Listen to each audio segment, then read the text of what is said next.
Kita lanjut ke ceritanya, guys. Itu terjadi beberapa tahun yang lalu. Tetapi dalam pikiranku, rasanya seperti kemarin, begitu jelas, tidak ada satupun detail yang terlupakan. Suara guru Puhong yang tenang dan tidak tergesa-gesa terdengar di dalam rumah, perlahan mulai menceritakan masa lalu.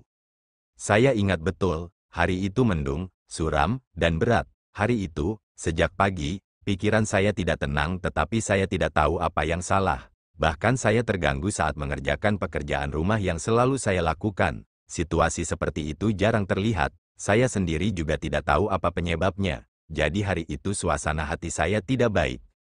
Begitulah keadaannya, hingga malam tiba, ketika genderang senja berdenting dan kulihat senja mulai mendekat, perasaanku sedikit lebih baik. Saat itu, aku hanya berpikir bahwa kultivasiku mungkin belum cukup dan sempat teralihkan sejenak. Tanpa diduga pada hari itu di kala senja, tiba-tiba, aku mendengar suara teriakan dari luar pintu masuk kuil Tianyin. Berbicara sampai di sini, Master Puhong menoleh dan menatap Fa Xiang. Fa Xiang mengangguk, berkata, "Ya, pada saat itu murid tersebut sedang berpatroli di pintu masuk, melihat seseorang pingsan di dekat pintu masuk kuil, murid tersebut bergegas untuk menyelidiki, tidak disangka, itu adalah Paman Guru Puzi." Dia mendesah dan melanjutkan, "Paman Guru Puzi tidak sadarkan diri. Dia tampak sangat lesu tetapi wajahnya entah bagaimana tampak merah aneh. Baru kemudian saya tahu, Paman Guru Puzi, untuk memperpanjang hidupnya, meminum obat langka, pil 3 hari harus mati." Ghost Li terkejut ketika mendengarnya, pil obat itu benar-benar tidak pernah terdengar, dia tidak dapat menahan diri untuk bertanya, pil 3 hari harus mati yang mana? Master Puhong berkata, obat aneh ini tidak digunakan dengan cara yang lazim. Konon di tahun-tahun sebelumnya, seorang aneh yang dikenal sebagai dokter hantu di sekte jahat, menciptakannya dengan menggunakan imajinasinya yang paling liar. Kudengar begitu pil ini diminum, tidak peduli seberapa parah lukamu, pil ini akan mampu merangsang kapasitas tubuhmu dan membuatmu bertahan hidup 3 hari lagi, dan dalam 3 hari ini, kau akan memiliki kekuatan yang cukup seperti orang normal. Namun setelah 3 hari, obat itu akan berubah menjadi jenis racun nomor 1 di dunia, bahkan jika tubuhmu dalam kondisi baik dengan kultivasi yang luar biasa, kau tidak akan mampu mengalahkan khasiat obat aneh itu dan mati tanpa pertanyaan. Itulah sebabnya obat ini memiliki nama yang tidak biasa. Hantu Li terdiam, Guru Puhong melanjutkan, pada saat itu, tentu saja kami tidak tahu banyak, setelah menerima laporan mendesak dari murid Fa Xiang, saya menjadi pucat karena ketakutan. Adik junior Puzi cerdas dan memiliki bakat luar biasa, kultivasinya mendalam dan selalu menjadi bakat luar biasa di kuil Tianyin kami. Saya tidak pernah menyangka dia akan menjadi seperti itu. Saya segera memerintahkan mereka untuk membawanya masuk. Di ruang meditasi saya mencoba menyelamatkannya, tetapi dia tetap tidak sadarkan diri, saluran internalnya berantakan, dia tidak hanya diracuni dengan parah, tubuhnya juga terluka parah oleh seorang seniman bela diri yang sangat terampil. Itu sudah pada tahap di mana lentera telah menghabiskan minyaknya. Walaupun kejadian itu sudah berlalu beberapa tahun, wajah Master Puhong menampakkan ekspresi sedih dan putus asa. Sudah jelas kejadian masa lalu ini memberikan dampak yang besar pada dirinya. Malam itu, aku melakukan semua yang aku bisa untuk menyelamatkan adik junior Puzi. Tetapi meskipun aku menghabiskan semua ramuan, menghabiskan semua vitalitas sejatiku, aku tidak dapat menghidupkan kembali adik junior Puzi, melihat tanpa daya saat napasnya semakin lemah. Aku benar-benar dalam penderitaan. Mungkinkah adik juniorku akan mati begitu saja tanpa mengetahui alasannya? Tubuhnya terluka parah, tidak mengherankan jika dia meninggal beberapa hari sebelumnya. Namun dia berjuang untuk kembali ke kuil Tianyin, jelas dia memiliki sesuatu untuk diceritakan kepada kita sebelum dia meninggal, atau mungkin ada sesuatu yang mendesak yang harus dia sampaikan kepada kita. Master Puhong menghela napas panjang, lalu terdiam, seakan dalam benaknya, kejadian hari itu muncul kembali. Setelah beberapa lama, Fa Xiang terbatuk pelan di sampingnya, berbisik, "Guru, aku selalu bersamamu dan Paman Guru Puzi selama waktu itu, untuk kejadian selanjutnya, biar aku yang menceritakannya untukmu." Master Puhong mengangguk tanpa berkata apa-apa. Fa Xiang terbatuk sekali, lalu melanjutkan, "Saat itu aku selalu bersama guru, mengawasi guru dan Paman Guru Pufang dan yang lainnya berusaha sekuat tenaga untuk menyelamatkan Paman Guru Puzi tetapi tidak berhasil. aku juga terbakar oleh ketidaksabaran. Paman Guru Puzi selalu memperlakukanku dengan sangat baik. Aku hanya menyalahkan diriku sendiri atas keterampilanku yang minim, tidak mampu melakukan apapun untuknya. Tanpa diduga, ketika paman guruku dan aku bingung harus berbuat apa lagi. Larut malam itu, paman Guru Puzi sadarkan diri sendiri. Gosli mengangkat alisnya, berseru pelan, lalu cepat-cepat mengendalikan diri, wajahnya kembali berubah dingin. Fasiang meliriknya, lalu melanjutkan, sudah saatnya aku menjaga paman Guru Puzi. Dengan gembira, aku segera memanggil paman Guru Pufang dan Guru Puzi. Meskipun sudah beberapa tahun berlalu, aku masih ingat dengan jelas, ekspresi paman Guru Puzi malam itu, ekspresinya seperti orang yang sudah mati, tetapi hanya di wajahnya saja, merah seperti darah, itu benar-benar menakutkan. Melihat kondisi paman Guru Puzi yang mulai membaik, kami semua sangat senang. Meskipun paman Guru Puzi terlihat aneh, tetapi kami tidak terlalu peduli saat itu. Guru hendak bertanya kepada paman Guru Puzi apa yang sebenarnya terjadi, bagaimana dia bisa terluka parah, tanpa diduga paman Guru Puzi saat dia melihat guru, dia. Fasiang berhenti sejenak, untuk menenangkan dirinya. Ruangan itu sunyi, Master Puhong memejamkan matanya, melantunkan mantra dengan lembut, tasbih di tangannya berputar, sedangkan hantu Li mendengarkan dengan penuh perhatian. Fasiang karena suatu alasan, tampak mengerikan tetapi dia akhirnya tetap meneruskannya. Setelah paman Guru Puzi sadar kembali, dia tetap diam saja. Tetapi ketika guru bergegas datang setelah mendengar berita itu, saat dia melihat guru, tiba-tiba, seperti sedang gelisah, dia gemetar seluruh tubuhnya, melompat berdiri dan duduk di tempat tidur. Kami semua terkejut, wajah paman Guru Puzi masih merah seperti darah, sepasang mata menatap tajam ke arah guru, mengulurkan tangannya yang layu, menunjuk ke arah guru, guru segera menghampiri, meraih tangannya dan hendak bertanya kepadanya, paman Guru Puzi sebagai gantinya.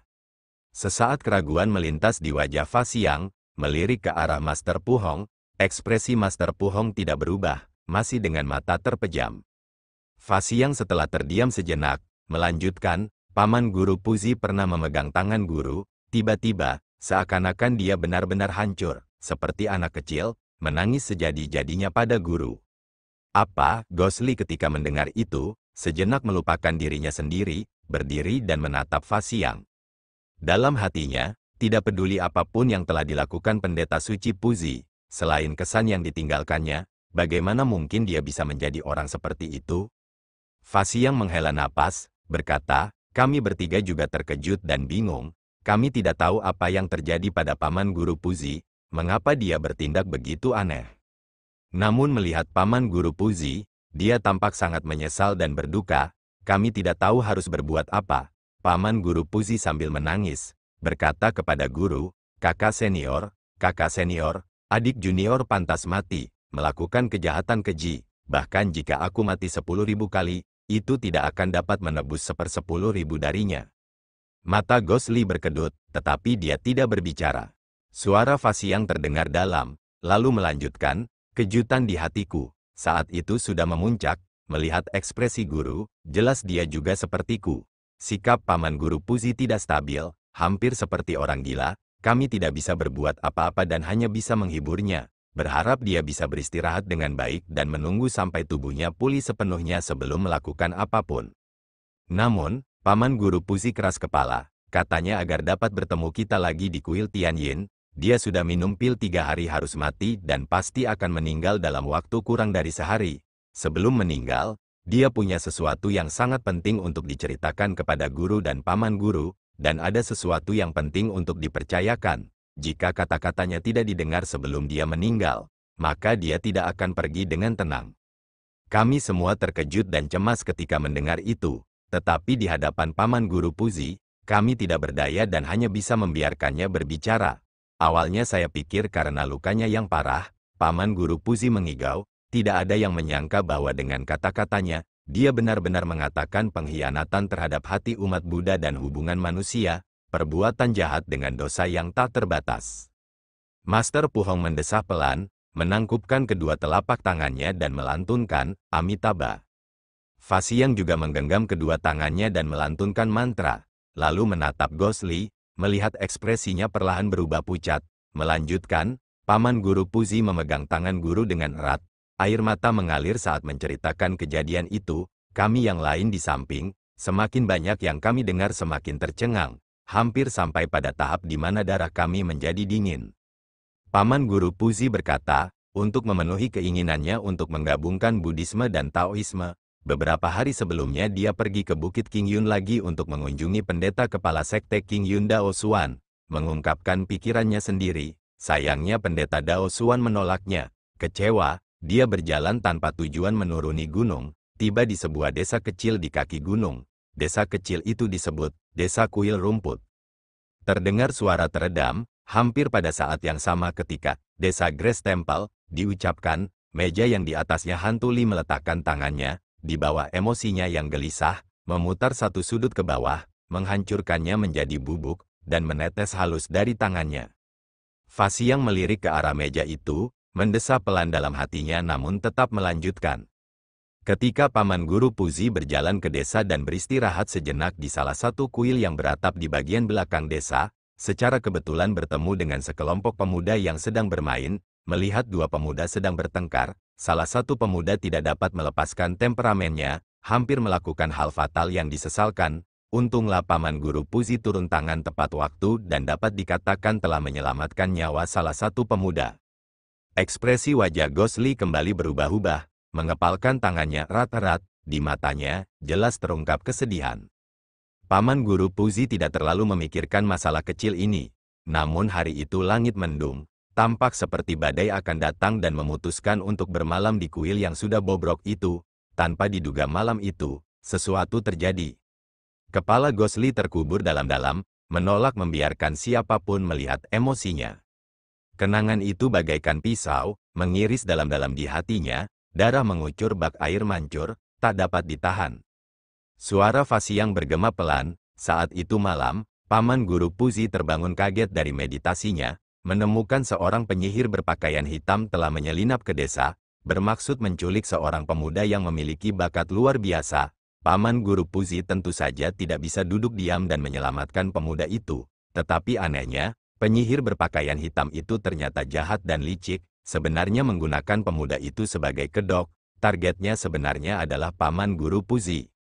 Penyihir berpakaian hitam itu diam-diam menaruh kelabang ekor 7 pada pemuda itu, dengan satu pukulan mengenai Paman Guru Puzi.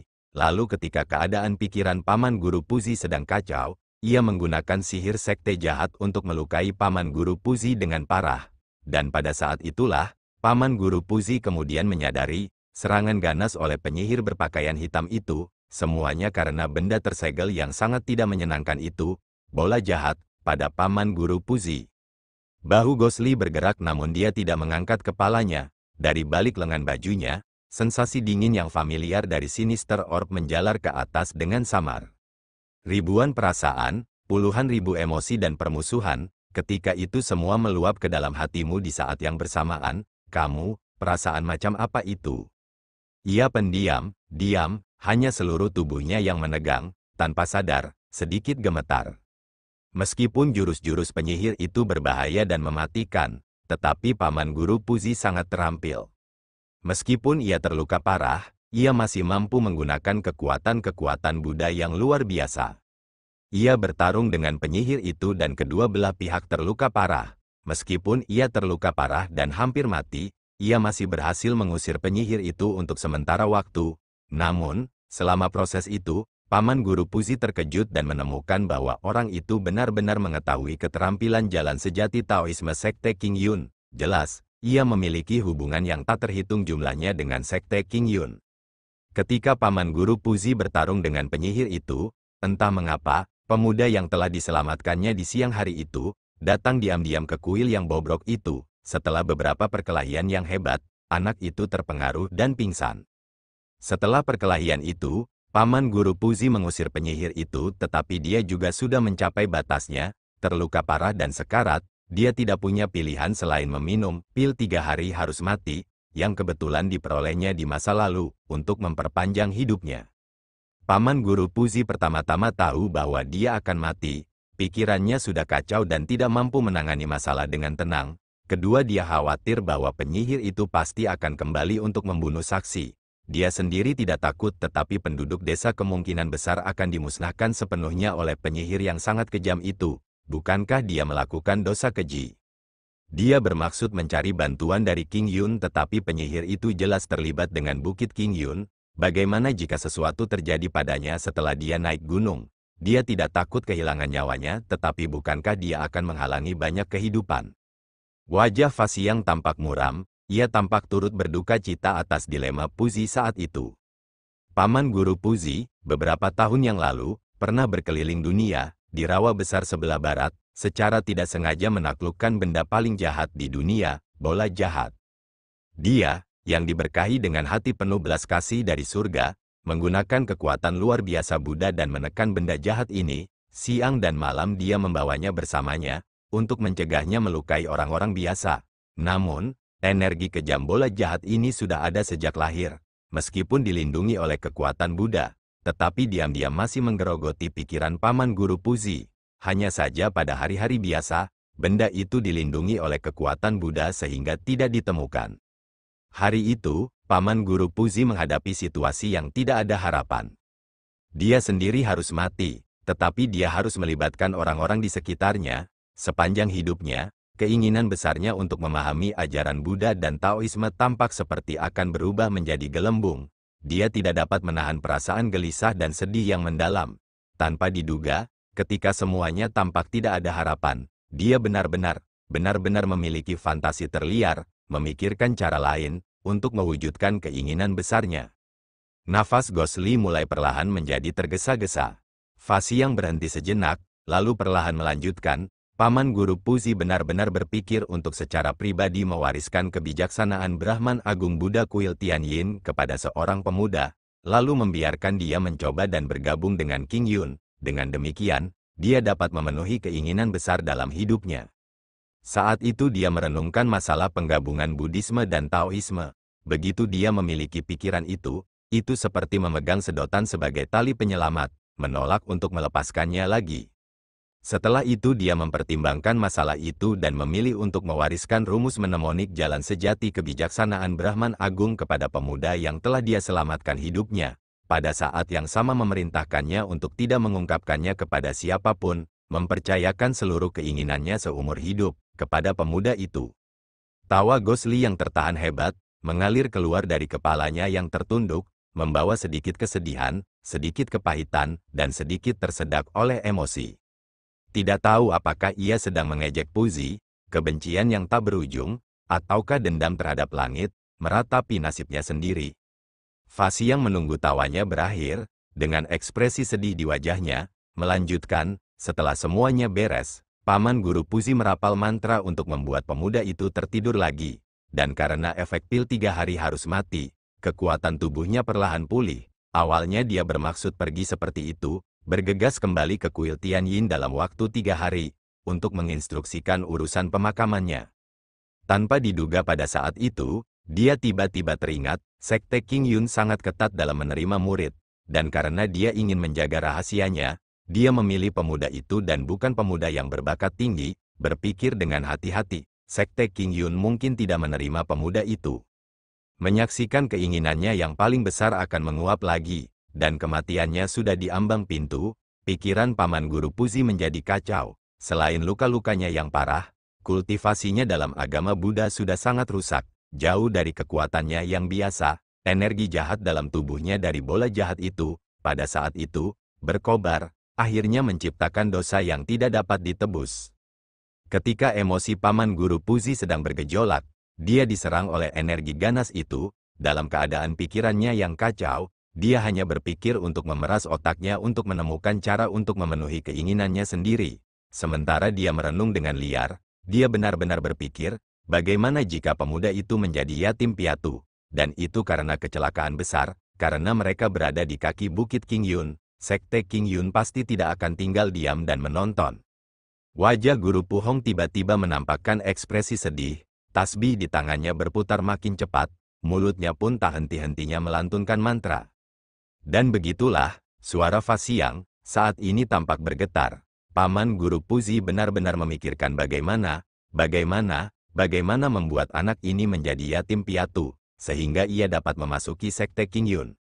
Pada saat itu, ia sudah gila, sepenuhnya dikendalikan oleh kekuatan jahat dari Sinister Orb. Akhirnya, ia perlahan memasuki desa, mulai membunuh, dan setelah melihat darah pertama, ia lepas kendali, karakter jahatnya dilepaskan. 200 lebih penduduk desa di desa Grace Temple benar-benar musnah, dan menciptakan dosa keji ini. Cukup, jangan katakan lagi. Tiba-tiba, Ghostly berteriak, tiba-tiba berdiri, wajahnya sudah basah oleh air mata. Jangan katakan, itu, lagi, suaranya serak, tercekat oleh emosi. Fasi yang terdiam, perlahan menundukkan kepalanya. Di ranjang meditasi, Pu Hong membuka matanya, perlahan turun dari ranjang, berjalan ke arah Ghostly, mengulurkan tangannya dan dengan lembut menenangkan Ghostly di pundaknya, dengan pelan berkata, "Nak, jika kamu ingin menangis atau mengumpat, lakukan saja. Namun, masalah masa lalu, kamu masih harus mendengarkannya sampai selesai." Ghostly tersedak oleh isak tangisnya. Guru Pu Hong berkata pelan, "Ketika Paman Guru Puzi sadar kembali, kesalahan besar telah dibuat, berdiri di tumpukan mayat dan lautan darah, seperti 5 guntur yang menyambar kepalanya, dia benar-benar tercengang. Seluruh hidupnya yang penuh jasa dan kultivasi, belum lagi terpuruk, melukai begitu banyak orang yang tidak bersalah, kejahatan yang begitu keji, hampir mencabik hatinya. Dalam kebingungannya, dia dengan gila bergegas kembali ke kuil Tianyin, melihatku, apa yang dia lakukan bukan untuk apa-apa, itu hanya untuk mengakui semuanya kepadaku, semua dosanya, dipenuhi dengan penyesalan, dia memohon kepadaku, berdasarkan hubungan persaudaraan kita selama 100 tahun, untuk menebus 1/10.000 dari dosanya yang keji, tidak peduli apa yang terjadi di masa depan, selama kamu dalam kesulitan, kami pasti akan mencoba yang terbaik untuk membantu." Ghostly berusaha keras untuk menekan perasaannya sendiri, tetapi sia-sia, tidak pernah menangis selama beberapa tahun, seorang pria yang kuat seperti besi, sekarang berubah menjadi orang yang menangis. Giginya menggigit bibirnya dengan keras, tenggelam dalam, jejak darah mengalir perlahan keluar dari sudut mulutnya, karena emosinya yang gelisah, dia menggigit bibirnya. Master Pu Hong tampak kesal, berkata, "Adik junior Puzi setelah meninggalkan permintaan terakhirnya, racunnya mulai bekerja dan akhirnya meninggal. Di ranjang kematiannya, dia memerintahkan agar jenazahnya tidak dikremasi dan dikubur, untuk menggunakan cakram es giok untuk menjaganya, meninggalkan tubuh yang tersisa ini, berharap bahwa di masa depan pemuda bernama Zhang Xiaofan itu, jika dia kebetulan mengetahui kebenarannya, untuk mengundangnya ke sini dan membiarkannya berurusan dengan tubuh penuh dosa yang tak terbatas ini. Untuk mencambuk atau meludahi dan mengutuk, atau menggiling tulang menjadi debu dan menyebarkannya, semua biksu di kuil Tianyin, tidak seorang pun boleh campur tangan, ini untuk membayar 1/10.000 dosanya." Ghostly mendongakkan kepalanya, Master Pu Hong menatap matanya, wajahnya serius dan penuh hormat, melanjutkan dengan tenang, "Apa yang telah kukatakan, kalian semua telah mengerti, permintaan terakhir adik junior, aku telah memenuhinya untuknya. Sekarang tentang bagaimana menghadapinya, akan mengikuti keinginan kalian, rumah kecil di halaman belakang itu, apa yang ingin kalian lakukan dengannya, kalian tinggal pergi saja." Ghostly mengatupkan giginya erat-erat, tatapan matanya dalam, menatap Master Pu Hong. Entah mengapa, Master Pu Hong tidak ingin menatap matanya, perlahan mengalihkan pandangannya. Nafas Ghostly makin lama makin keras, dadanya naik turun, ekspresi wajahnya berubah-ubah dalam hitungan detik, tiba-tiba, seakan sudah mengambil keputusan, mendadak berbalik, melangkah maju, mendengar langkah kakinya, ia menuju ke arah rumah kecil di belakang. Wajah Fasiang berubah drastis, dia berseru, "Guru." Guru Pu Hong perlahan menggelengkan kepalanya, wajahnya menunjukkan kesedihan yang mendalam, berbicara dengan pelan, "Biarkan dia pergi, itu adalah permintaan terakhir Paman Guru Puzimu. Kepahitan dalam urusan kehidupan manusia, berapa banyak yang mampu menerimanya, Amitabha." Ia menangkupkan kedua telapak tangannya, melantunkan mantra dalam hati, dan ruangan itu pun seketika menjadi sunyi. Sangat sunyi, lonceng pagi berdentang, genderang sore berdenting dalam dan berat, Gunung Meru terbenam dalam kabut awan, dari terbitnya matahari hingga cahaya senja, langit di Cakrawala berubah, awan putih berubah menjadi awan kelabu, bergulir berlalu, waktu tak pernah berhenti bagi siapapun. Kuil Tianyin megah dan megah, berdiri megah di Gunung Meru, bagaikan raksasa penuh kasih yang mengawasi dunia. Manusia fana yang tak terhitung jumlahnya datang dari segala arah berkumpul di pagi hari, menghadap patung-patung dewa di kuil Buddha dan bersujud, menceritakan keinginan mereka sendiri yang bahagia atau sedih, mencari berkah dari para dewa. Jutaan orang datang, berkumpul, jutaan orang bubar, pergi, hari demi hari, tidak pernah berubah, berkumpul dan bubar seperti waktu. Hanya para dewa dan patung emas Buddha di kuil, api lampu altar yang tak henti-hentinya di aula, asap mengepul yang mengepul, melihat semua perubahan kehidupan di dunia. Ghost Li, atau Zhang Xiaofan pada waktu itu, sekali lagi memasuki rumah kecil tempat jenazah biksu suci Puzi berada. Siang dan malam telah berlalu lagi, selama periode ini, tidak ada yang bergerak di rumah kecil itu. Guru Puhong pernah datang ke halaman kecil di luar rumah, berhenti untuk waktu yang lama lalu menghela napas dan pergi. Hanya Fa Xiang, semenjak dia melihat hantu Li memasuki rumah itu, dia selalu berdiri di luar di halaman, menunggu dengan kesabaran yang luar biasa. Tak seorang pun tahu alasan mengapa Fa Xiang berdiri di sana, tetapi termasuk Master Puhong, para pendeta kuil Tianyin lainnya tidak pernah menanyakannya, dan Fa Xiang juga berdiri di sana sendirian dan bertekad, seolah menunggu sesuatu. Sisa-sisa sinar matahari yang seperti darah, memantulkan sisi barat langit senja yang berwarna merah, memandang dari jauh, tampak ada lapisan tipis cahaya keemasan di tepian awan, sangat indah, keindahan langit dan bumi, sesungguhnya selalu ada di samping, hanya saja kau melihatnya atau tidak, kau tega atau tidak. Fa Xiang menatap jauh ke arah matahari terbenam, menatap kosong, berdiri sehari semalam, wajahnya yang halus dan lembut tidak menunjukkan sedikit pun rasa lelah. Sebaliknya dalam tatapannya yang jernih, berkilauan dengan sinar kebijaksanaan yang dalam. Apa yang kau lihat? Tiba-tiba terdengar suara dari samping. Fa Xiang terkejut, tersadar dari lamunannya, melihat Master Puhong sudah tiba di pelataran lagi, berdiri di sampingnya, tersenyum dan menatapnya. Fa Xiang menangkupkan kedua tangannya dan menjawab pertanyaan guru. Murid itu sedang melihat cahaya matahari terbenam di sebelah barat, tiba-tiba tercerahkan dan tenggelam dalam pikiran, tidak menyadari bahwa guru ada di sini, mengabaikan guru. Master Puhong tersenyum dan berkata, tidak usah pedulikan adat istiadat dan etika yang remeh. Aku heran, dari terbenamnya matahari di sebelah barat itu, apa yang telah kau pahami? Fa Xiang ragu sejenak, lalu berkata, murid ini berdiri di sini sehari semalam, mengamati bintang-bintang di malam hari dan melihat langit biru di siang hari. Hingga saat ini hiruk-pikuk siang hari mulai surut, matahari terbit tenggelam di timur, hanya sisa-sisa cahaya yang menerangi langit barat.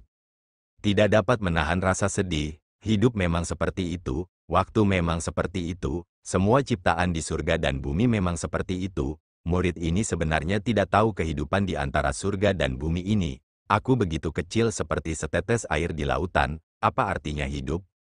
Guru Puhong mengangguk dan berkata, kecerdasanmu memang melampaui yang lain, murid. Makhluk hidup di langit dan bumi ini, masing-masing memiliki takdirnya sendiri, sehingga meskipun segala sesuatunya selalu berubah, pada akhirnya tidak dapat melanggar kehendak Tuhan.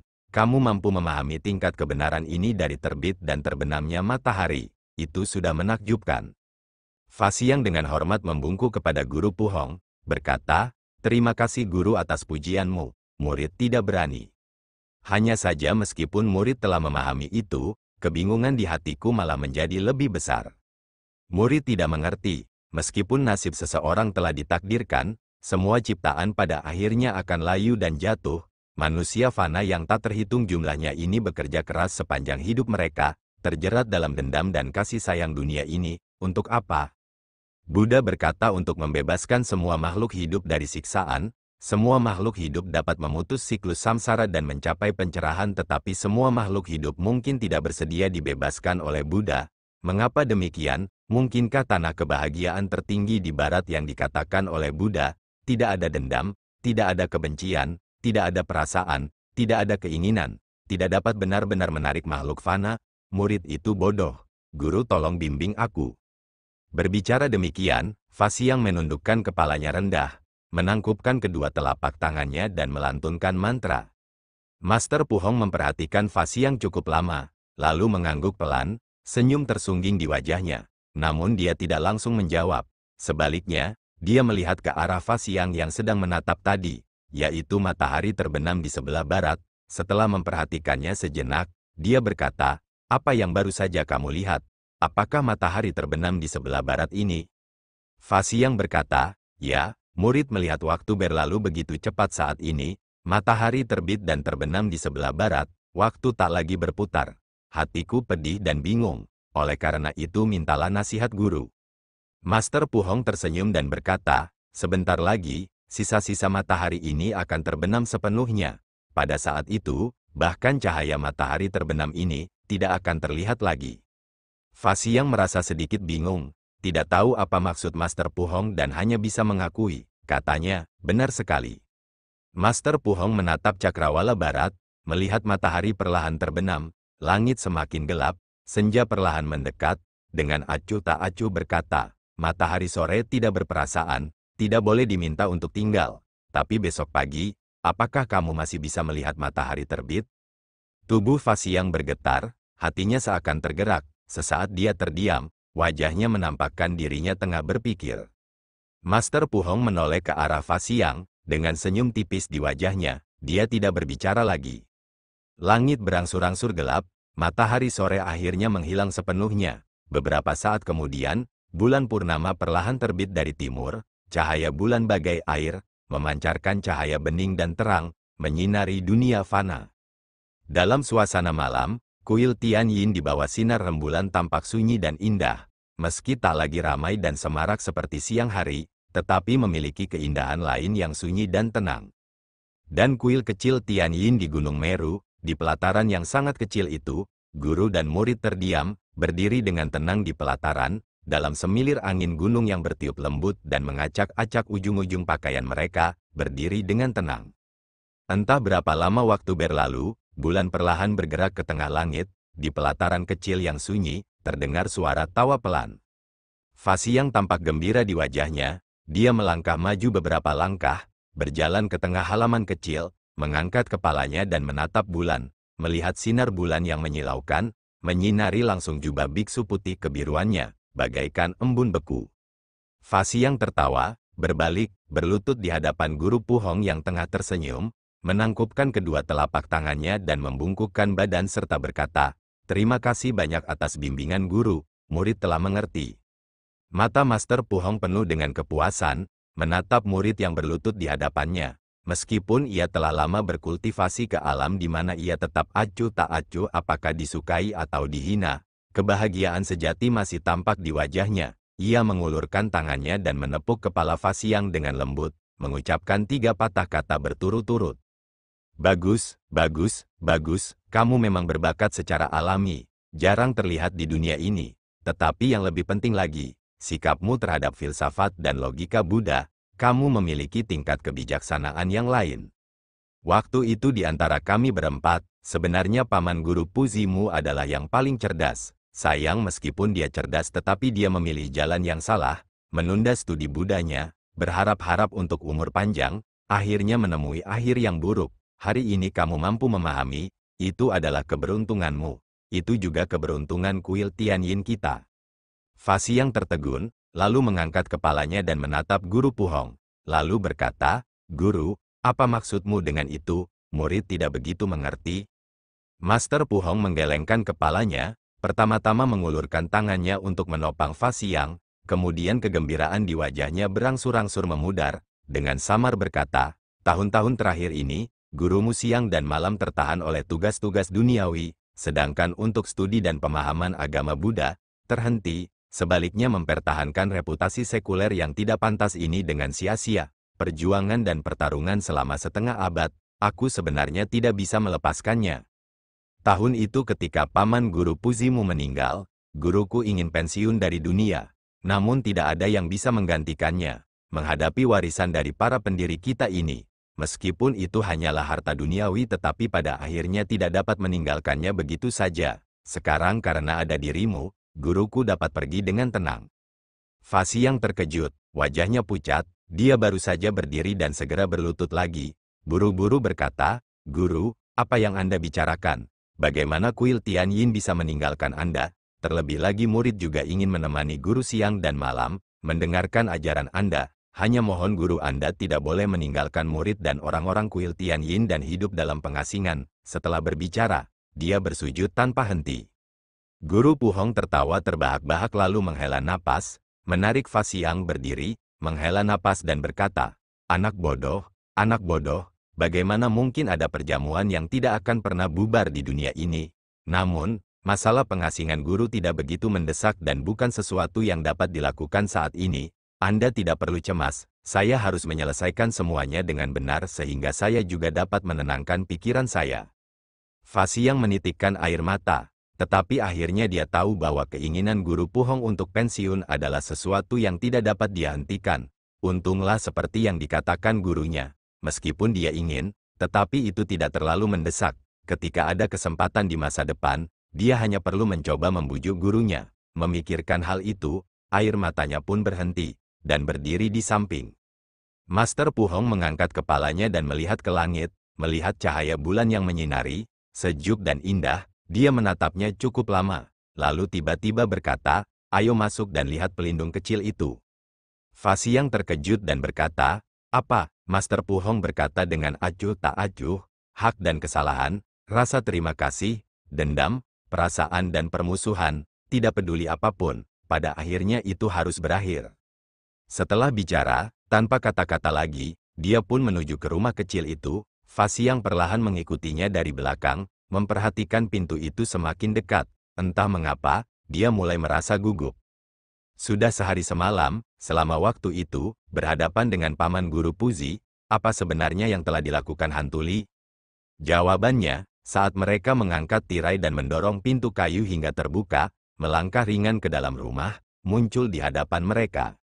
Rumah kosong itu masih berkelap-kelip dengan cahaya keperakan, jade Aisdis. Apa? Tidak terjadi apa-apa, jasad Puzi masih duduk bersila di atas cakram es giok, dan di seberangnya, hantu Li, atau mungkin Zhang Xiaofan, duduk bersila, membelakangi Master Pu Hong dan Fa Xiang, menatap wajah Puzi dalam cahaya redup tanpa bersuara. Master Pu Hong menarik nafas dalam-dalam, baru saja hendak bicara. Tiba-tiba dia merasakan ada gerakan di belakangnya. Dia menoleh dan melihat, Fa Xiang dengan lembut menarik jubahnya. Setelah dia melihat Master Pu Hong menoleh, dia memberi isyarat dengan matanya, ke arah tempat di bawah Gosli. Master Pu Hong menoleh dan melihat, tak dapat menahan diri untuk tidak mengerutkan kening, melihat tak ada yang berubah di dalam rumah itu, hanya tanah tempat hantu Li duduk, dalam radius 3 Ci, tanah bata semuanya retak. Banyak retakan tipis yang rapat menutupi seluruh tanah di sekelilingnya. Semakin dekat tanah itu dengannya, semakin rapat retakannya. Di hadapannya dalam radius 1 Ci, semua bata tak lagi retak, sebaliknya telah berubah menjadi bubuk. Siang dan malam ini, tak seorang pun tahu apa yang terjadi pada Gosli, atau mungkin, tak seorang pun akan mengetahuinya selamanya. Master Pu Hong perlahan berjalan ke arah Gosli, menatap tanah di depannya, dan berkata dengan suara tenang, pelindung, kamu sudah tinggal di sini selama sehari. Apakah kamu sudah memikirkannya dengan matang? Gosli perlahan mengalihkan pandangannya dari jasad Puzi, menatap Master Pu Hong. Master Pu Hong terkejut, wajah Gosli pucat pasi, wajahnya tampak lelah. Meski baru sehari tapi dia tampak seperti bekas perjalanan dengan pasang surut kehidupan, sudah mengalami ratusan tahun di dunia. Master Pu Hong menangkupkan kedua telapak tangannya, dan dengan lembut melantunkan, Amitabha. Gosli perlahan berdiri namun di tengah jalan, tubuhnya bergetar, tampak tidak stabil. Fa Xiang dan Master Pu Hong mengerutkan kening. Fa Xiang hendak melangkah maju untuk membantunya namun Gosli sudah sekali lagi berdiri tegap, bernapas dalam kemudian menegakkan tubuhnya lagi, menghadap Master Pu Hong. Sekali lihat saja, terlihat bahwa tubuhnya lemah tetapi entah mengapa, sekarang dia tampak besar dan tinggi, kokoh. Tuan, suaranya sedikit serak. Master Pu Hong menangkupkan kedua telapak tangannya dan berkata, baiklah, apa instruksi yang diberikan oleh pelindung kecil ini?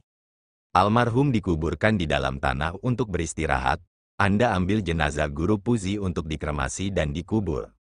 Master Pu Hong dan Fa Xiang sama-sama terkejut pada saat yang sama, menatap Gosli. Saat berikutnya, Master Pu Hong menghela napas panjang, tampak mendesah tanpa henti, berkata pelan, pelindung, apakah kamu sudah melihat lebih jauh dari masalah ini?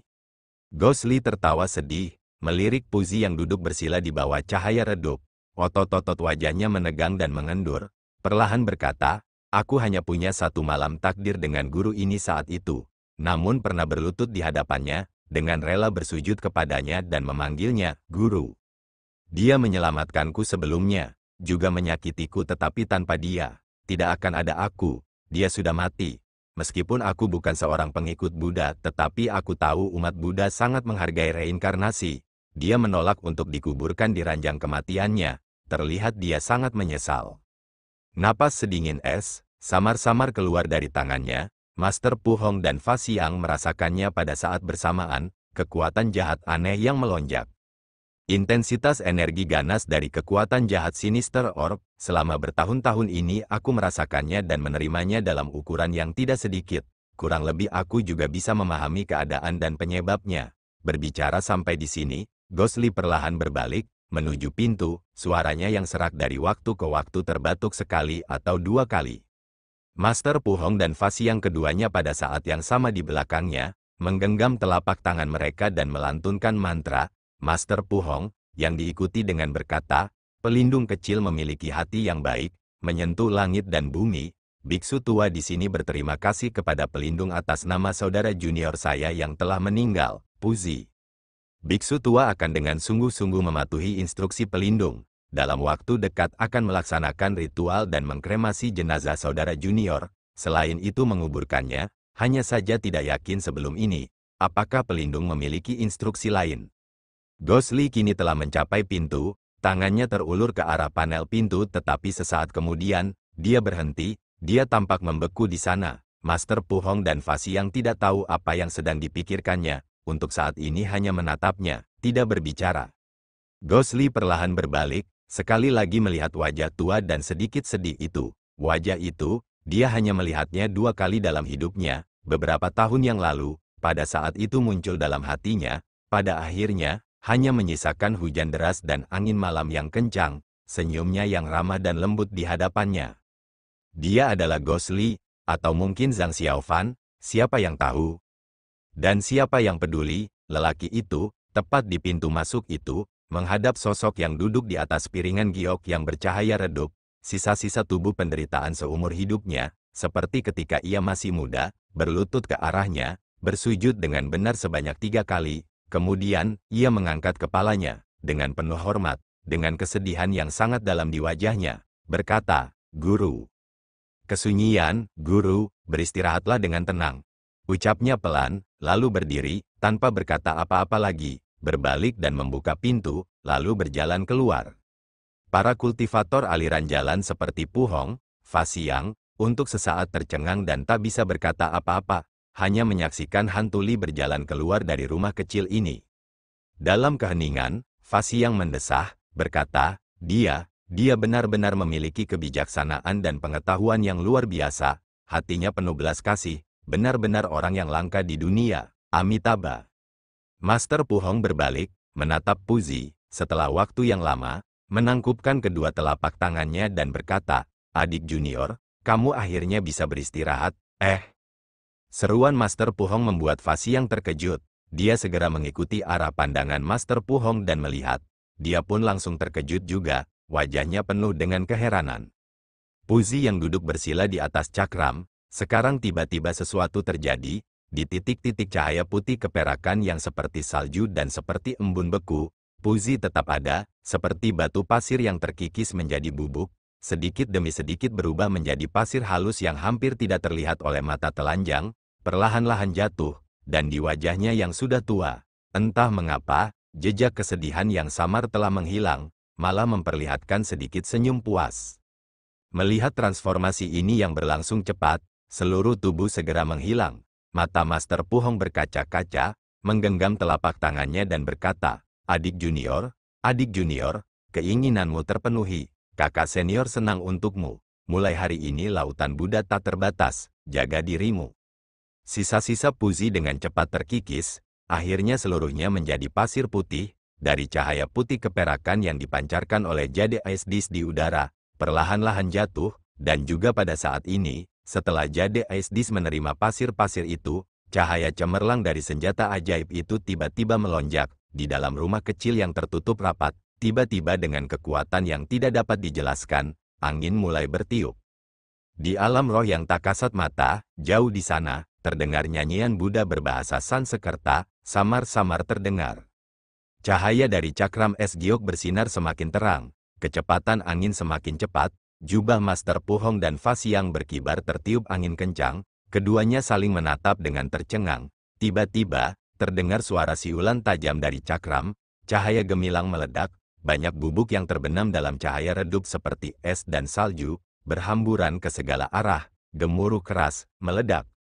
Debu beterbangan, kemudian ditutupi oleh cahaya yang sangat cemerlang. Dinding sekeliling rumah kecil ini langsung hancur oleh kecemerlangan aneh dari cakram es giok.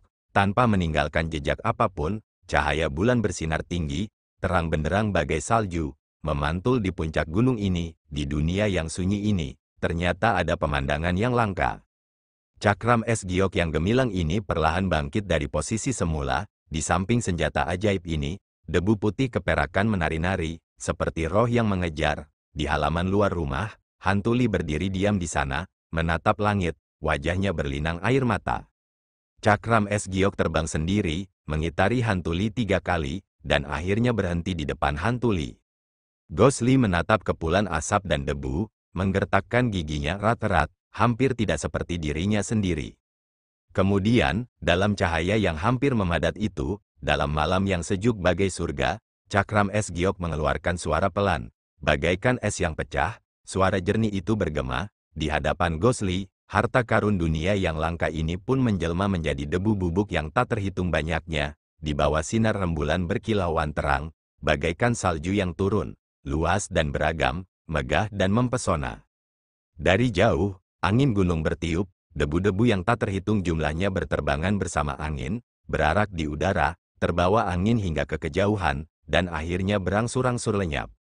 Di Gunung Qingyun, puncak bambu besar, semenjak pertempuran Qingyun, banyak hari telah berlalu, medan pertempuran yang pernah menjadi saksi berbagai peristiwa monumental, seiring berjalannya waktu berubah menjadi damai, semua jejak perang, dalam proses pembersihan, terhapus secara diam-diam. Pada hari itu, betapa banyak yang kehilangan teman dan orang yang mereka cintai. Di puncak Tongtian, tumpukan tubuh yang tak terhitung banyaknya, dari puncak hingga kaki, seperti penjara Hades yang disebutkan tadi. Atau mungkin itu keberuntungan, lembah bambu besar yang paling sedikit penduduknya dalam pertempuran besar ini, tidak ada satupun murid yang tewas tetapi hampir semuanya terluka. Bahkan Tian Buyi yang tetap berada di lembah bambu besar untuk menjaga dan mengaktifkan segel surga, tampak kelelahan. Di antara para murid, murid kedua Wu Dai, murid keempat He Dazi adalah yang paling parah terluka. Mereka masih terbaring di tempat tidur sampai sekarang tetapi keberuntungan di tengah-tengah kesialan, urat atau tulang mereka tidak terluka. Setelah Tian Buyi secara pribadi memeriksa mereka, mereka hanya perlu beristirahat dan memulihkan diri. Jika diberi waktu, itu tidak akan menghalangi kultivasi dan latihan mereka. Namun demikian, dalam pertempuran hidup dan mati di mana kemenangan tipis diraih oleh Dewa Binatang dan berusaha sekuat tenaga menyelamatkan rakyat jelata dari malapetaka, semua orang di lembah bambu besar tampak sangat tertekan. Para murid tidak mampu membangkitkan semangat mereka setelah perang. Bahkan Tian Buyi juga terus mengerutkan kening. Pagi-pagi sekali hari ini, Tian Buyi dipanggil oleh seorang murid yang diutus oleh kepala sekte pendeta Dao Xuan untuk mengunjungi puncak Tongtian guna berdiskusi. Setelah kembali pada sore hari, wajahnya yang bulat dan gemuk tampak gelap dan berat. Kedua alisnya berkerut rapat sehingga tampak tidak dapat dipisahkan lagi. Menjelang sore hari, Tian Buyi memerintahkan semua pengikut lembah bambu besar ke aula keheningan yang diamati, bahkan Wu Dai dan He Dazi yang terbaring di tempat tidur. Tian Buyi mengirim orang untuk membantu mereka ke aula, sambil duduk di samping. Di dalam aula keheningan teramati yang biasanya dingin dan suram, jarang sekali dipenuhi orang. Istri Tian Buyi, suruh turut berdiri di samping kursi kehormatan, sikapnya yang anggun masih cantik. Hanya saja tangan kirinya dibalut perban kain putih, jelas sekali ia juga terluka dalam pertempuran besar itu. Tian Buyi melipat kedua tangannya di belakang punggung dan melangkah beberapa kali di dalam aula, melirik ke arah murid-murid yang duduk atau berdiri berjejer, lalu berkata dengan suara berat, "Hari ini aku memanggil kalian semua ke sini, bukan untuk apa-apa lagi pula untuk urusan pedang kuno Zuxian."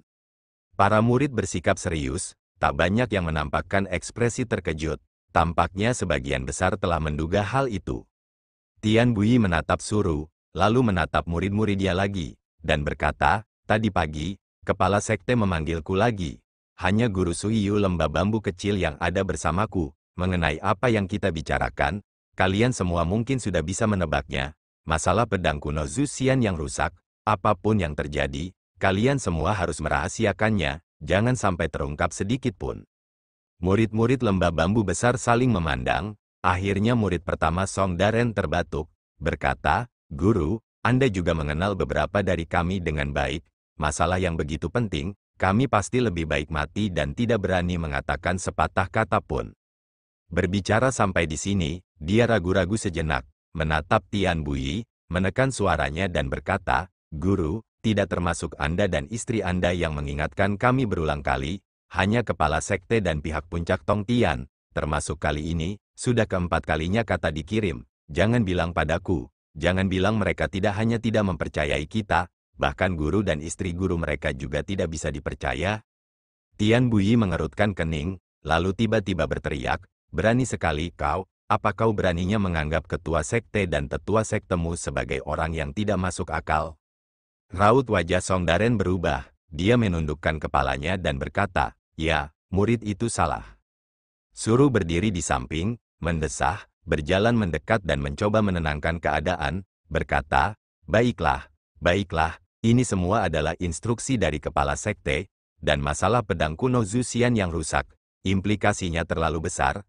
Tidak mengherankan bahwa kakak senior kepala sekte begitu tegang karenanya dan karena itu dapat dimengerti bahwa dia bertanya lebih dari beberapa kali dan memberi instruksi lebih dari beberapa kali."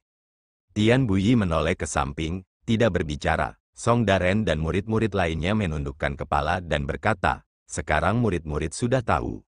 Suru menatap para murid, berkata dengan lembut, "Aku tahu kalian semua merasa agak dirugikan, mengira bahwa kepala sekte dan para tetua guru lainnya tidak mempercayai kalian semua. Sebenarnya pada akhirnya, semua ini terjadi karena beratnya masalah ini, tidak ada pilihan.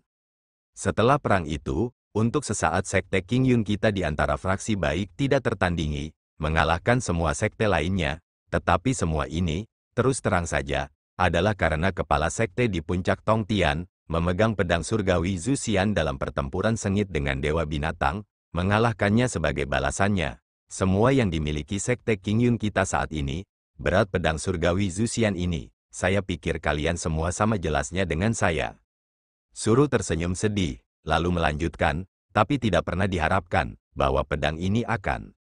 Dia berhenti sejenak, tampak menenangkan diri sebelum dia bisa melanjutkan. Hari itu di luar gua bulan ilusi, selain kepala sekte pendeta dan paman guru pemimpin cabang yang bergegas datang segera setelahnya, hanya murid-murid lembah bambu besar dan beberapa murid perempuan lembah bambu kecil yang menyaksikan pedang itu rusak. Oleh karena itu demi reputasi dan prestise sekte kita di dunia, kepala sekte pendeta memiliki banyak hal yang harus dikhawatirkan, dan telah diinstruksikan lebih dari beberapa kali. Ini juga merupakan peran yang seharusnya dia lakukan. Jangan ambil hati, hanya perlu diingat untuk mengubur masalah ini selamanya di dalam hatimu, mengerti? Song Daren dan yang lainnya saling berpandangan dan berkata, "Para murid mengerti, akan dengan sungguh-sungguh mematuhi perintah guru dan istri guru." Suru menoleh ke arah Tian Bui mengerutkan kening, ekspresi serius masih terpancar di wajahnya yang tembam, tidak tampak terhibur sama sekali oleh kata-kata Suru, hanya mengulurkan tangannya dan melambaikannya kepada murid-muridnya, berkata, "Apa yang dikatakan istri guru kalian, sebaiknya kalian semua ingat, baiklah, bubar." Song Daren dan yang lainnya membungkuk, berbalik dan keluar bersama. Wu Dai dan He Dazi kesulitan berjalan, Song Daren, Du Bishu dan yang lainnya membantu. Segera, kelompok itu keluar, hanya menyisakan Tian Bui dan Suru di aula. Suru menatap wajah Tian Bui yang semakin gelap, perlahan berjalan ke sampingnya, dan berbisik, "Ada apa? Apakah kakak senior ketua sekte itu sedang marah lagi?" Tian Bui menggerutu pelan, lalu berkata, "Bukan hanya aku yang menjadi sasaran amarahnya, bahkan Suhiyu pun orang yang seperti itu, dia pun memarahinya, apalagi aku. Suru terkejut, dan berkata dengan heran, apa, kakak senior ketua sekte bahkan memarahi kakak senior Suiyu? Jejak ketidaksabaran tampak di wajah Tian Buyi, kecepatan langkahnya jelas meningkat, alisnya mengernyit lebih erat. Suru melihat ekspresinya, cukup khawatir namun tidak tahu harus berkata apa, hanya bisa berkata, kamu juga jangan terlalu khawatir, kakak senior ketua sekte hanya merasa cemas untuk saat ini, oleh karena itu. Tian Buyi tiba-tiba mendongak, lalu menyela dengan keras, jika dia memang terlalu cemas, bahkan jika dia memarahiku 1000-10.000 kali, aku juga tidak akan peduli.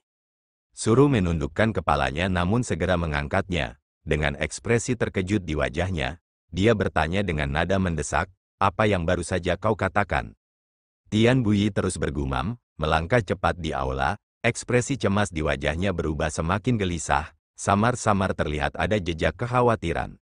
Suru bahkan lebih khawatir, dengan cemas berkata, apa maksudmu sebenarnya, cepat katakan. Tian Buyi berjalan ke arah Suru, menghentikan langkahnya, ragu-ragu sejenak, dengan suara berat berkata, beberapa hari ini, kakak senior Daksuan memanggil Suiyu dan aku berkali-kali, berulang kali memperingatkan bahwa murid sekte kita harus menjaga rahasia, ini awalnya bisa dimengerti. Namun beberapa kali ini, aku melihat ada yang tidak beres dengan kakak senior Dao Xuan.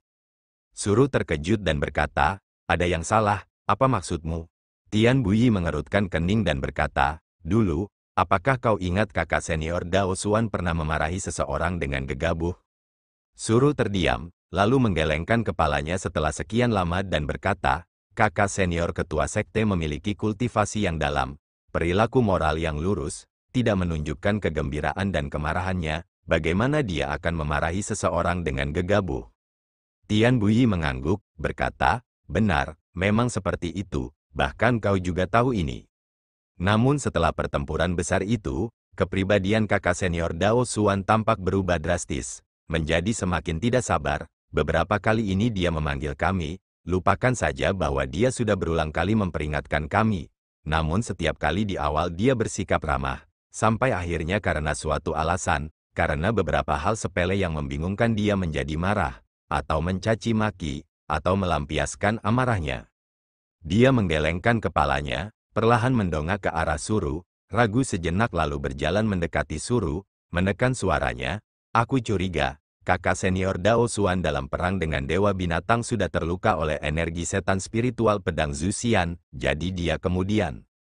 Raut wajah Suru berubah, lalu dengan cepat berkata, berhenti, dia melangkah cepat keluar aula, melirik ke kiri dan kanan, setelah memastikan tidak ada orang di sekitar, dia berjalan kembali dan berkata pelan kepada Tian Buyi, ini adalah rahasia sekte King Yun, kau tidak boleh mengatakan hal yang tidak berdasar. Tian Buyi menghela napas dan berkata, dampak dari masalah ini begitu besar, bagaimana mungkin aku berani bicara omong kosong? Namun dalam pertempuran itu, kakak senior Dao Xuan, demi menang, mengabaikan bujukanku yang berulang-ulang, membuka paksa segel langit yang menyegel energi spiritual 7 puncak gunung King Yun selama beberapa generasi, memperkuat kekuatan pedang kuno Zuxian. Hanya saja setiap kali aku mengingat instruksi terakhir yang ditinggalkan leluhur kita, menyatakan bahwa energi ganas pedang Zuxian terlalu ganas, aura kematian menentang tatanan alam, menggolongkannya sebagai objek yang tidak menyenangkan, aku tidak bisa menutup mata dan tidak melakukan apa-apa. Hari ini ketika aku kembali, berpisah dengan Suiyu di puncak Tongtian, meskipun kami tidak pernah akur, tetapi ketika kami saling memandang sebelum berpisah, aku merasa bahwa kami berdua merasakan sesuatu, kurasa Suiyu pasti memikirkan pikiran yang sama denganku. Namun karena gawatnya situasi ini, kami berdua tidak berani mengatakannya, itu saja. Suru terdiam cukup lama, suaranya sedikit serak, berkata, meskipun begitu, pada akhirnya pedang itu tetaplah pedang Zuxian. Sekarang pedang Zuxian sudah rusak. Bahkan jika kakak senior ketua sekte sayangnya terluka. Tetapi pertama-tama tidak ada dasar. Kedua, kultivasinya adalah dewa. Hanya setelah waktu berlalu, kemungkinan besar dia akan perlahan menyadarinya dan mungkin akan menyelesaikannya sendiri. Ekspresi serius Tian Buyi tidak hilang sedikit pun. Dia berkata samar, semoga saja begitu. Kalau tidak, dengan statusnya di King Yun, kalau terjadi sesuatu, seluruh King Yun, benar-benar tidak tahu bagaimana menyelesaikannya. Suru merenung, lalu mendesah tak berdaya, dan berkata dengan sedih, lupakan saja, ini juga bukan sesuatu yang bisa kita kendalikan. Jangan terlalu khawatir, ada satu hal lagi, yang ingin kutanyakan, setelah pedang Zuxian rusak, bagaimana cara merawatnya? Tian Buyi berkata, saya telah menanyakan hal ini kepada seorang saudara senior yang mengetahuinya. Mendengar bahwa saudara senior Dao Xuan menegur semua orang agar tidak mengungkapkannya kepada orang luar, segera mengambil pedang Zuxian yang patah menjadi dua, berjalan ke gua bulan ilusi dan melarang siapapun memasuki gua tersebut. Jadi sampai hari ini, tidak ada yang tahu apa yang terjadi dengan pedang kuno itu, atau mungkin, masih ada harapan untuk memperbaikinya.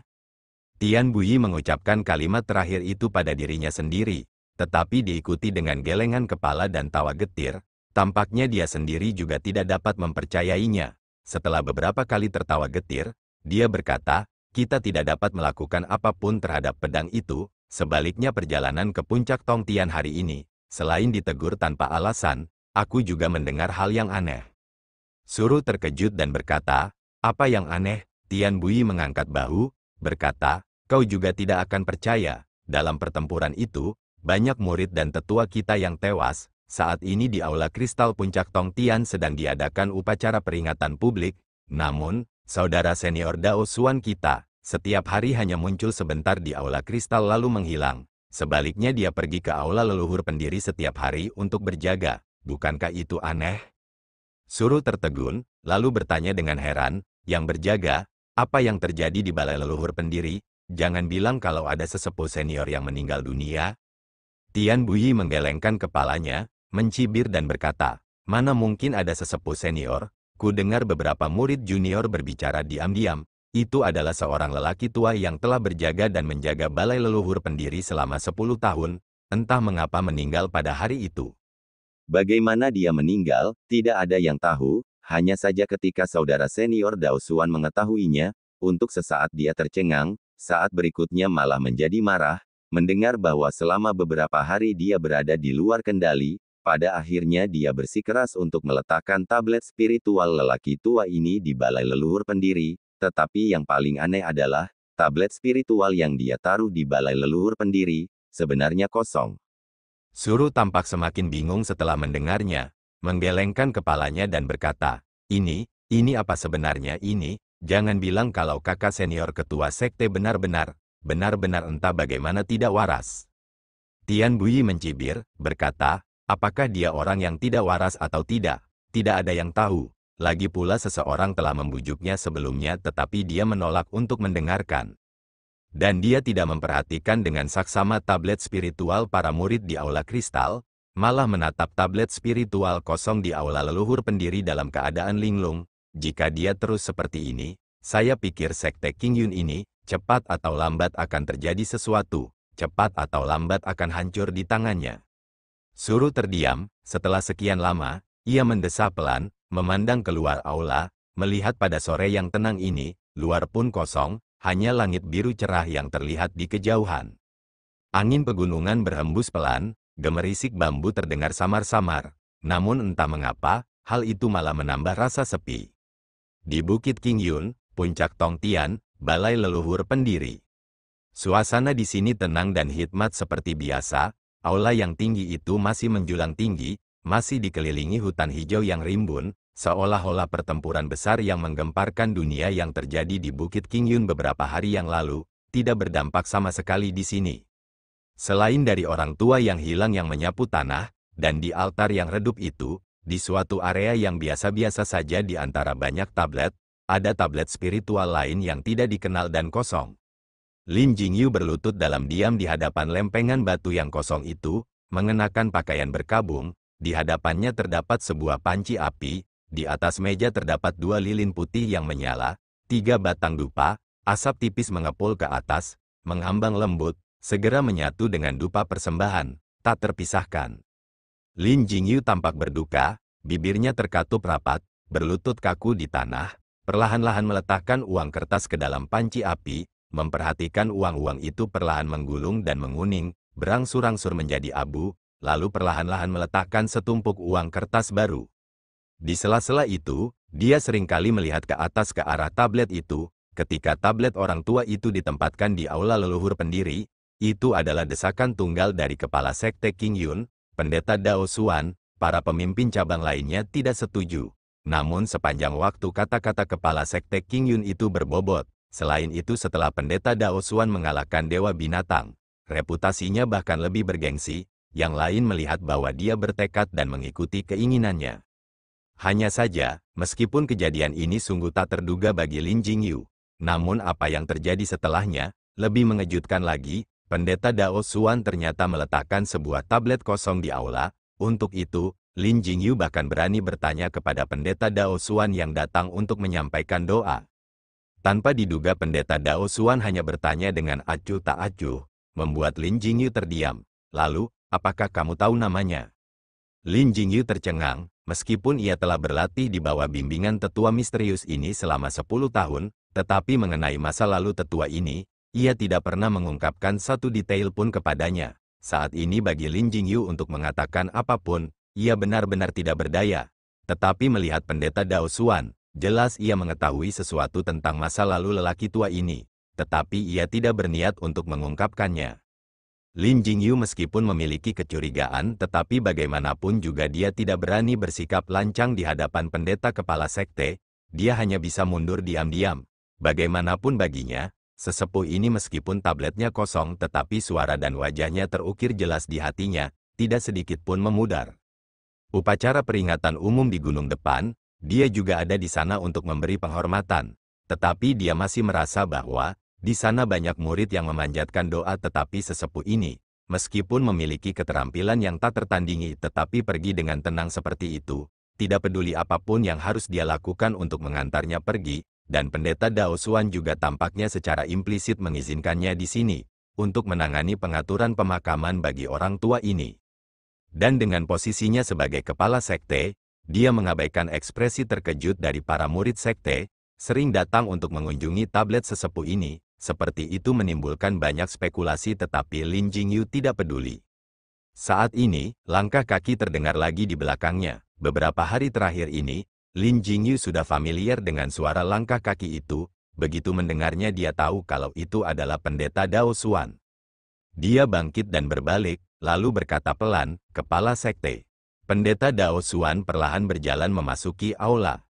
Aula itu remang-remang, meski Lin Jingyu ada di sana sedari tadi. Namun untuk sementara waktu dia tidak bisa melihat ekspresi Dao Xuan dengan jelas.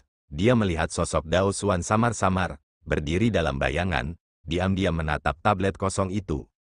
Entah mengapa, Lin Jingyu memperhatikan sosok yang samar-samar dalam kegelapan itu, tiba-tiba merasa ada yang tidak beres. Tetapi untuk apa itu, dia tidak dapat mengatakannya. Yang ada hanyalah jantung berdebar-debar yang tidak dapat dijelaskan. Dia merasa tegang secara samar-samar. Dia masih sehat, pendeta Dao Xuan akhirnya berbicara. Suaranya terdengar agak dalam, entah bagaimana serak, dan tampak mengerahkan kekuatan dan menekan sesuatu, sangat berbeda dari nada biasanya. Lin Jingyu merasa semakin bingung namun tetap menjawab. Murid telah berjaga siang dan malam untuk senior, membakar dupa sesuai jadwal, tidak pernah sekalipun lalai. Orang dalam bayangan itu tampak bergerak, perlahan berkata, dia memilikimu yang dengan tulus mengirimnya pergi, ajarannya kepadamu selama 10 tahun tidak sia-sia. Hehe, tawanya dingin, terasa menyeramkan di aula yang redup ini, tidak tahu apakah aku juga sudah mati. Dia tiba-tiba berhenti, tampaknya merasa telah mengatakan hal yang salah. Lin Jingyu tentu saja tidak berani berbicara lebih jauh, berdiri di sana dengan kedua tangannya di samping. Aula itu menjadi sunyi, setelah beberapa saat, pendeta Dao Xuan berkata, biarkan aku pergi sebentar, ada beberapa hal yang perlu kukatakan padanya secara pribadi. Lin Jingyu terkejut, lalu menjawab, ya, sambil berbicara, dia melangkah maju. Begitu keluar dari aula, berdiri di tanah kosong di bawah sinar matahari, Lin Jingyu segera merasa segar kembali, lalu ia menyadari, barusan di aula itu, ia seperti merasakan suatu tekanan. Dia berjalan satu putaran di sekitar tanah kosong ini, menunggu sekitar 1 jam tetapi tetap tidak melihat pendeta Dao Xuan. Sementara dia bertanya-tanya, dia berbalik dan melihat sosok punggung menghilang di jalan kecil menuju gua bulan ilusi. Sejak perang berakhir, Gua bulan ilusi kembali menjadi tanah terlarang, satu-satunya orang yang bisa masuk, tentu saja hanya pendeta Dao Xuan. Lin Jingyu melirik beberapa kali lagi, menggelengkan kepalanya, berbalik dan berjalan kembali ke aula. Ia pergi ke tablet kosong itu, melihat di depannya, 3 dupa tipis dipersembahkan lagi, dan di atas panci api, tampaknya ada lebih banyak abu, seperti seseorang telah membakar sejumlah uang kertas di dalamnya. Lin Jingyu merenung, lalu perlahan mengangkat kepalanya, hanya melihat tablet kosong itu masih berdiri diam di sudut terpencil itu, dalam keheningan. Terima kasih telah menyaksikan.